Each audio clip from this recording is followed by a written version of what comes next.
No niin, kello on minuutin yli 3. On aika aloittaa meidän webinaarimme. Tervetuloa kaikille. Mun nimeni on Marko Kari. Snowfoxilla ollut pari vuotta myynnissä mukana ja nähnyt aika lailla kehitystä hyvin tekoälyssä. Ja Valtteri, ole hyvä. Tervehdys, kiitos Marko. Valtteri Kautto, Snowfoxilla myöskin työskentelen myynnin parissa ja voitte esittää chatissa kysymyksiä koko webinaarin ajan ja poimitaan niitä sieltä tilanteen mukaan ja jos tulee jotain laajempia, niin käsitellään sitten webinaarin loppupuolella. Meillä on paljon asiaa.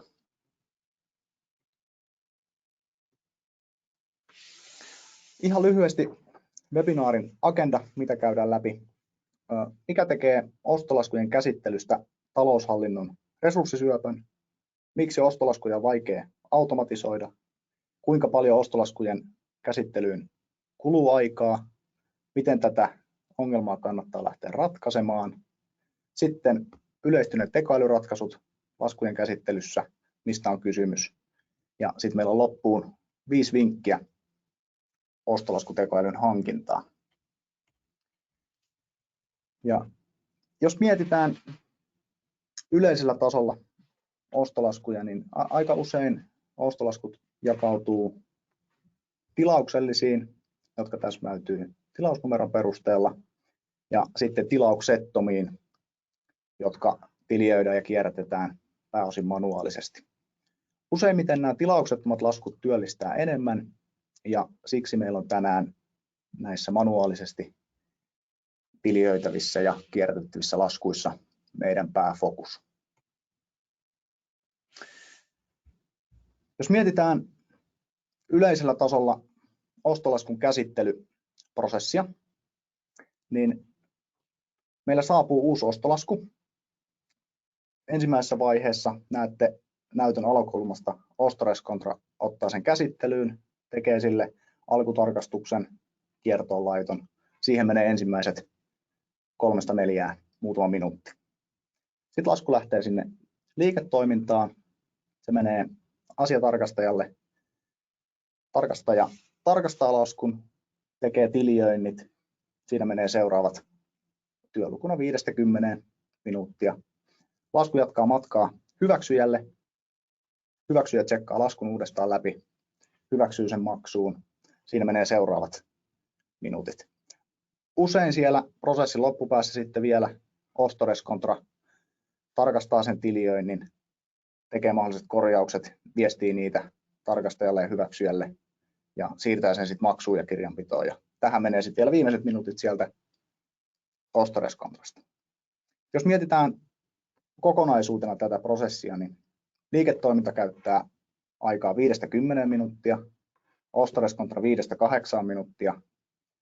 Ja jokaisessa vaiheessa meillä on mahdollisesti 4, jopa 5 eri henkilöä siinä tekemässä manuaalityötä, niin sehän lisää sinne virheen mahdollisuutta aika paljon, kun tehdään manuaalityötä joka vaiheessa.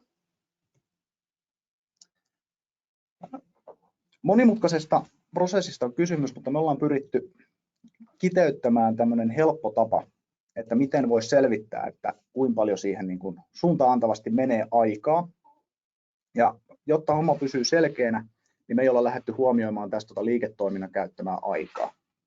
Meidän esimerkki käsittää tällaisen tilanteen, että on 30 000 laskua, 2 Ostorescontra-henkilöä, jotka käsittelee laskua, ja 11 kuukautta aikaa per Ostorescontra-henkilö työkuukausia vuodessa. Ja ihan yksinkertainen laskukaava, helppo laskea. 2 henkilöä, 30 000 laskua, kuukaudessa yhteensä laskuja näillä 2 henkilöllä 2700 ja rapiat, ja käsiteltäviä laskuja kuukaudessa per työntekijä 1364 kappaletta. Laskennallisesti ollaan käytetty kuukaudessa työtunteja 160 ja 80% näiden henkilöiden ajasta tehokkaasti manuaalikäsiteltävien laskujen hoitamiseen. Se tarkoittaa, että tunnissa laskuja käsitellään 10,65 ja aika per lasku 5,63. Tämmöisellä yksinkertaisella kaavalla niin kuka vaan voi laskea suuntaan antavasti, että paljonko sinne resurssia menee. Sitten yritetään totta kai vähentää manuaalityötä. Ja mitä niitä tapoja sitten oikeastaan on? Voidaan automatisoida sääntöpohjaisesti, automaattitiljöinti aiemman tiljöinnin perusteella, taikka sitten käyttää tekoälyä tässä apuna. Ja jos mietitään automaattitiljöintiä, niin se on copy-paste tekemistä, jossa katsotaan vanha lasku, verrataan sitä tähän uuteen laskuun, ja jos ne löytää matchit ja löytää sieltä oikean tilin, oikean kustannuspaikan ja niin edelleen, oikeat dimensiot, seurantakohteet, niin se voidaan kopioida eteenpäin. Ja tässä ei ole analytiikkaa, miten se onnistuu, ei sovellu reititykseen, ja tätä usein sekoitetaan tekoälyyn, ja joku jopa markkinoi sitä semmoisena. Ja se, mikä itsellä tulee mieleen tästä, niin että tämähän toimii vain sellaisille laskuille, jotka toistuu täysin samanlaisena ja kyllä, ja niitä jälkeen. Ja samanlaisia toistuvia laskuja on yllättävän vähän, niitä ei montaa ole. Juuri näin. Tässä mentiin ota taaksepäin vielä, kiitos.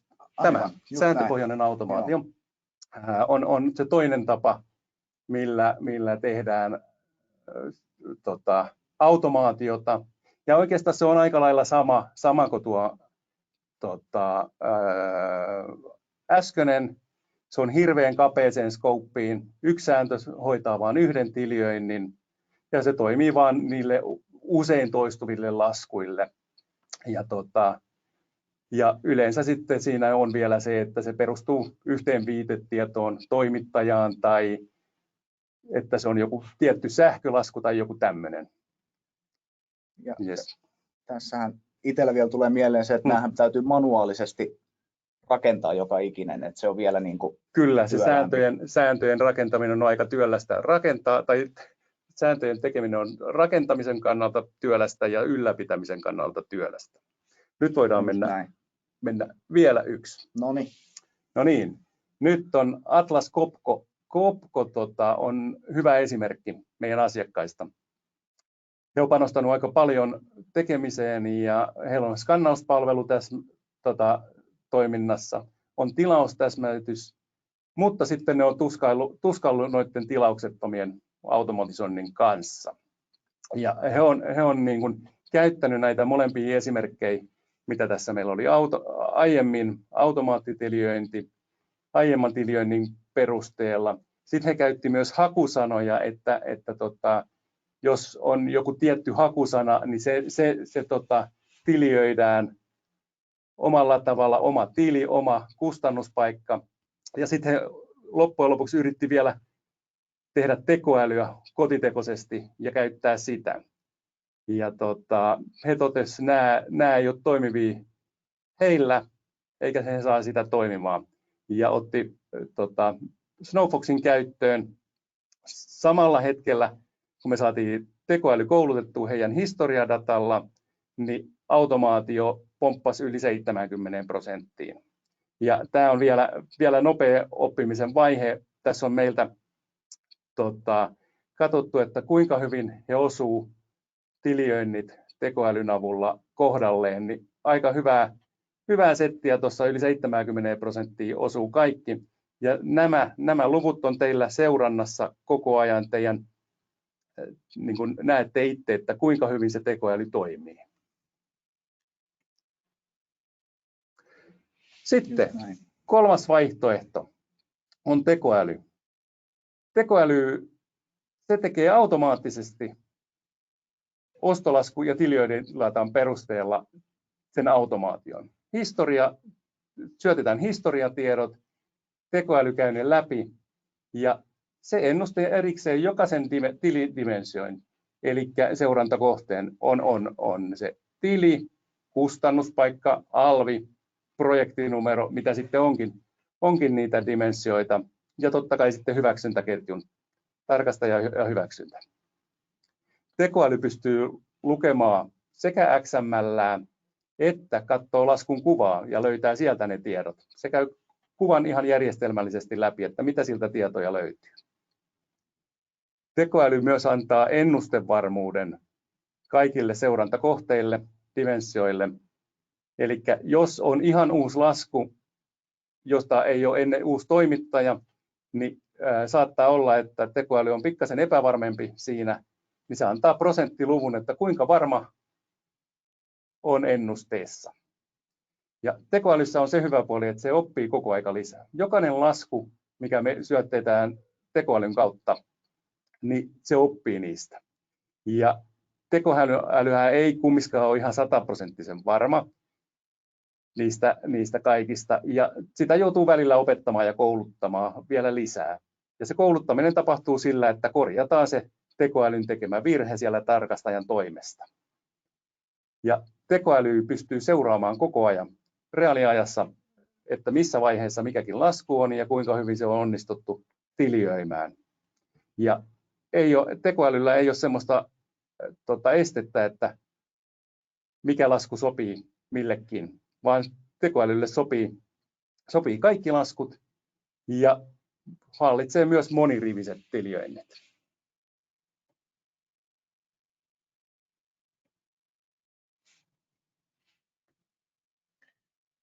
Jes, pahoittelut, vähän pomppii diat, mutta ollaan taas oikealla sivulla.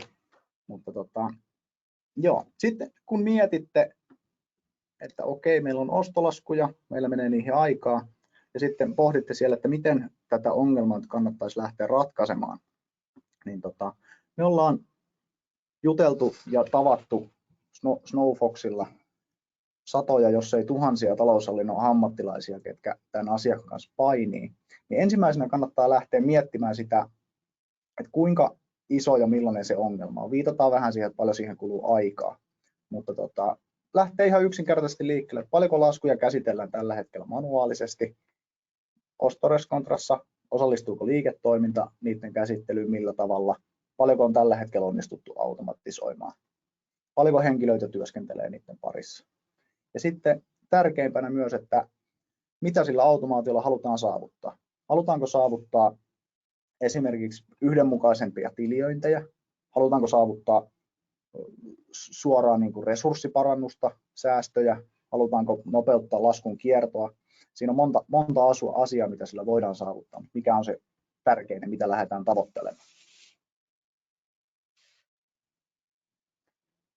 Yleensä kun me lähdetään liikkeelle asiakkaan kanssa ja ruvetaan selvittämään sitä nykytilaa, niin se automaation taso on suurimmalla osalla aika alhainen, 10-20% luokkaa.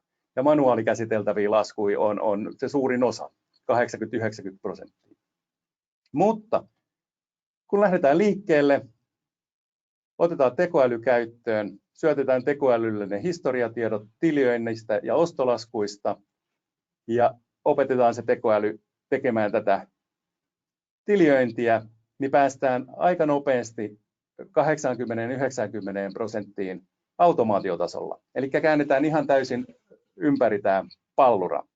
Ja sitten kun aletaan oikeasti katsomaan näitä laskuja, niin myös löydetään usein siinä uusia sääntöjä tai järjestelmän kautta tekemää automaatiota. Niin se on aika hyvin nousee loppujen lopuksi. Kokonaistilanne paranee huomattavasti, resursseja vapautuu ja päästään hyödyntämään muutakin automaatioa siellä. Mutta se, että millainen tämä oikeastaan näkyy sitten Ostores-Contrassa saati sillä tarkastajalla tai hyväksyjällä, ihan normaalisti lähtee kiertämään toimittajalta tuleva lasku. Se menee laskuoperaattorin kautta ja tulee teidän ostolaskujärjestelmään. Ja samalla hetkellä, kun se tulee ostolaskujärjestelmään, se singauttaa tiedon meillä ja me rikastetaan se laskun tieto. Laitetaan sinne mikä tili, mikä kustannuspaikka, mikä alvi, mikä projekti, mitä kustannus- tai dimensioita teillä sitten onkaan käytössä. Ja lasku ei oikeastaan poistu teidän järjestelmästä lainkaan, vaan me rikastetaan se tieto ja se lähtee kiertämään ihan normaalisti. Sitten se menee tarkastajalle, tarkastaja näkee ne valmiit tilioinnit siellä. Jos siellä on korjattavaa, niin tarkastaja korjaa ja tekee sen. Mutta yleensä aika hyvin menee tekoälyltä ne ennusteet. Ja kun lasku on ollut kierrossa, niin samalla hetkellä kun se lähtee kirjanpitoon, niin siitä myös tulee palautesanoma tekoälylle, että jos sinne on tehty korjauksia ja tekoäly oppii siitä. Ja sitten lasku menee myös tuonne reaaliaikaiseen raportointiin, että pystyy seuraamaan, että kuinka hyvin tekoäly onnistui niissä tilioinneissaan ja missä vaiheessa lasku on. Juuri näin. Sitten jos mietitään käytännön tasolla, että kun lähdetään tällaista automaatioloikkaa tekoälyn avulla tekemään, niin hommahan lähtee liikkeelle siitä, että asiakasyrityksen ostolasku ja näitä laskuja vastaava tiliointi ja laskun kiertodata, niin tällä datalla koulutetaan tekoälymalli.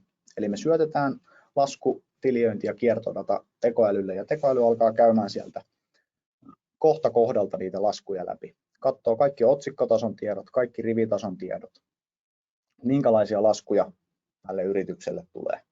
Ja sitten kun kaikki laskut on käyty läpi, tekoälyllä on valtava määrä dataa siitä laskumassasta.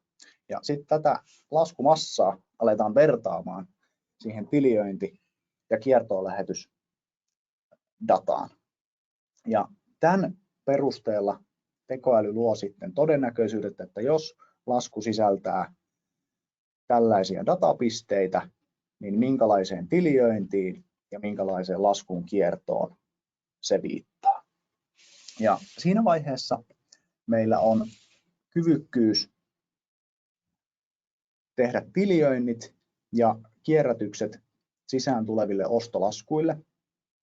Ja meillä tulee laskuja, me kytketään tekoäly päälle ja me saadaan ne laskut sinne ostoreskontraan esitilioitynä ja voidaan laskut, mistä tekoäly on riittävän varma, niin voidaan automatisoida kokonaan ja lähettää suoraan sinne tarkastajalle ja hyväksyjälle. Laskut kiertää normaalisti siellä järjestelmässä. Tekoäly toimittaa siellä taustalla sitä automaatiota, tekee tiliointeja ja kierrätyksiä, mutta se on tärkeää, että se laskun tarkastaja ja hyväksyjä prosessista riippuen mahdollisesti tekee ne korjaukset sinne tai sitten ostoreskontra lopputarkastaa ja korjataan sellaiset ennusteet, joista tekoäly ei ole ollut niin varma, mistä ei ole vaikka siellä datassa hirveästi tietoa.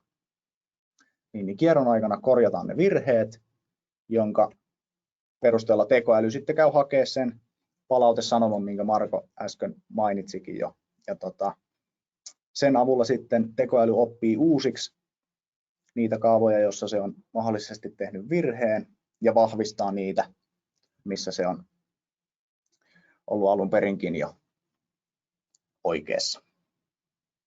Ja aina kun puhutaan aidosta tekoälystä ja niin kuin lisäarvoa tuottavasta automaatiosta, niin siinä pitää asiakkaan päästä käsiksi avoimeen raportointiin, ja jos meidän kanssa toimii, niin asiakkaalla on tällainen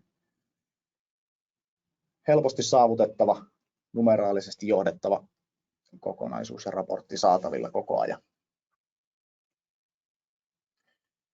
Tässä nähdään muutama esimerkki lyhyesti siitä, että minkälaista dataa siellä esimerkiksi Snowfoxin raportilla on. Vasemmassa yläkulmassa nähdään kuukausitasolla ostolaskujen tiliointien määriä ja vasemmassa alakulmassa nähdään sitten laskudimensiokohtaisia ennustetarkkuuksia ja niiden kehitystä ja oikeassa alakulmassa sitten työnkulun ennustetarkkuuden kehitystä viime syksyltä. Nämä on aitoja lukuja meidän asiakkaan raportista ja totta kai heidän luvallaan.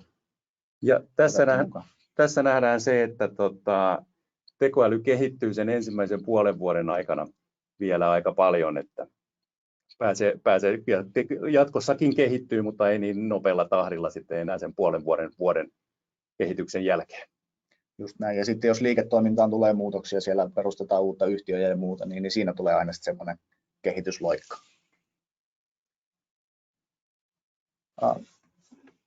Esimerkki meidän asiakkaasta PHM Groupilta. Heillä on ostolaskuja 200 000 vuositasolla. Ennen kuin Snowfox otettiin käyttöön, niin automaatioaste oli siellä 10% kieppeillä. Siellä oli paljon nähty vaivaa ja investoitu siihen, että automaatiotaso saataisiin ylös. Koodattu paljon manuaalisia sääntöjä, robottia, kaikkea kokeiltu. Sitten kun päädyttiin ottaa Snowfoxi käyttöön, niin tilioinnin automaatioaste 10% pomppasi 89% ja sitten laitettiin se robotti kokonaan pois, että siitä myös vähän kiinteitä kustannuksia pienemmäksi. Ja me jaetaan materiaali teille ja tässä on linkki tarkemmin PHM Groupin asiakastarinaan. Mutta lyhyesti ehkä lainaus, mikä heiltä tullut, niin työ on mielekkäämpää, koska ei tarvitse tärvätä aikaa yksityiskohtien kanssa räpeltämiseen, eikä tehdä rutiininomaista kopioin-liitätyötä. Niin se myös parantaa viihtyvyyttä siellä laskujen parissa työskentelevillä ihmisillä. Jos ruvetaan vertaamaan tekoälyjä, niin yksi tärkeä asia totta kai tekoälyssä on, että se ennustetarkkuus. Kuinka hyvällä tasolla päästään tekoälyn ennusteisiin tai kuinka korkealle nousee, että kuinka monta oikein on 10, onko se 9 vai 10. Ja totta kai se raportointi on älyttömän tärkeä, jotta nähdään kuinka hyvin tekoäly toimii oikeasti, että mistä sitä maksaa. Meillähän meidän velotus perustuu siihen meidän ennustetarkkuuteen ja onnistumiseen. Että jos tekoäly ennustaa väärin, niin me ei siitä myöskään veloteta. Väärin menneistä ennusteista ei veloteta. Sen takia meillä on hirveän tärkeää, että me saadaan asiakkaat tyytyväiseksi, että ennustetarkkuus on hyvä ja me pystytään siitä myös velottamaan. Sitten, mitä on rajoitteita tekoälyllä? Pystyykö ottamaan dimensioita riittävästi? Onko vain 1 dimensio vai 15 dimensiota käytössä? Pystyykö tekoäly laittamaan kiertoon vai ei? Ja montako riviä tekoäly pystyy ennustamaan? Sitten, kuinka varma tekoäly on? Mistä se tietää, että voi laittaa eteenpäin laskun ja luottaa siihen tekoälyyn? Niin itseluottamusarvo, minkä pystyy myös katsomaan.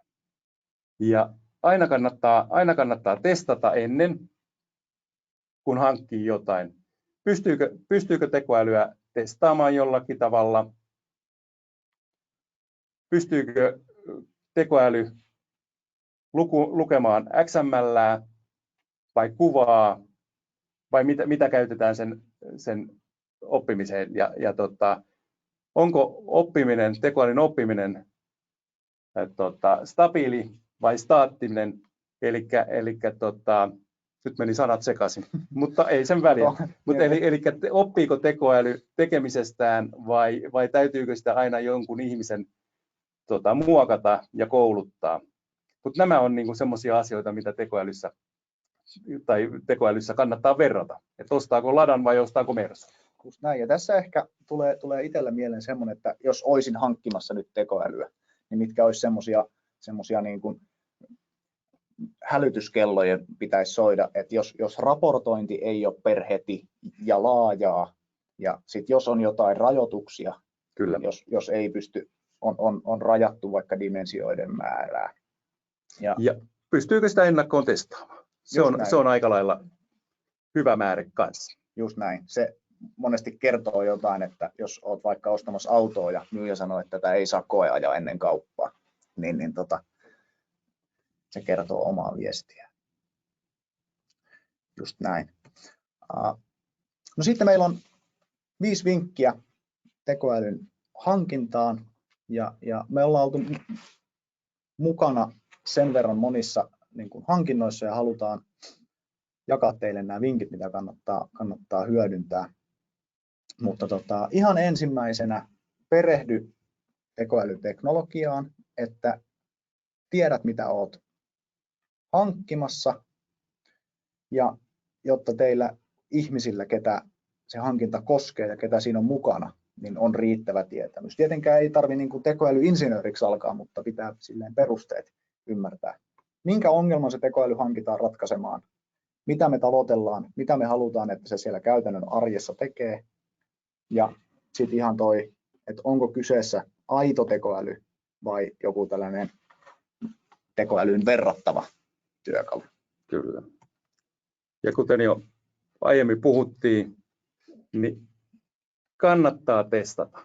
Aina kannattaa testata. Aitoa tekoälyä voi aina testata. Eli ei kannata ostaa sitä sikaa säkissä, vaan testauksen kautta. Niin näkee, että miten se teillä toimii.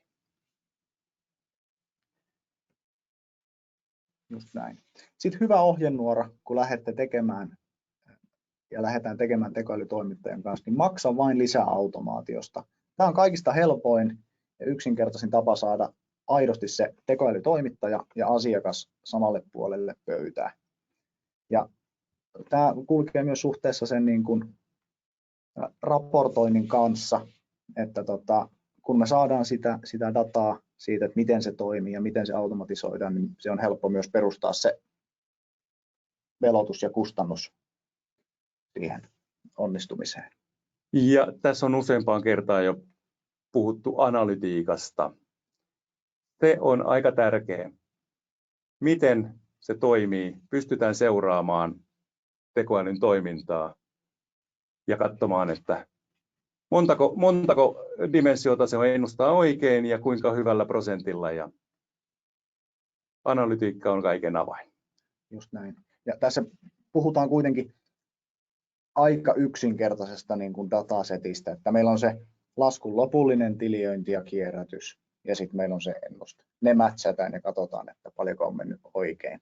Et ei pitäisi olla, jos on aito tekoälyratkaisu ja hyvä softa kyseessä, niin ei pitäisi olla mahdotonta toimittaa.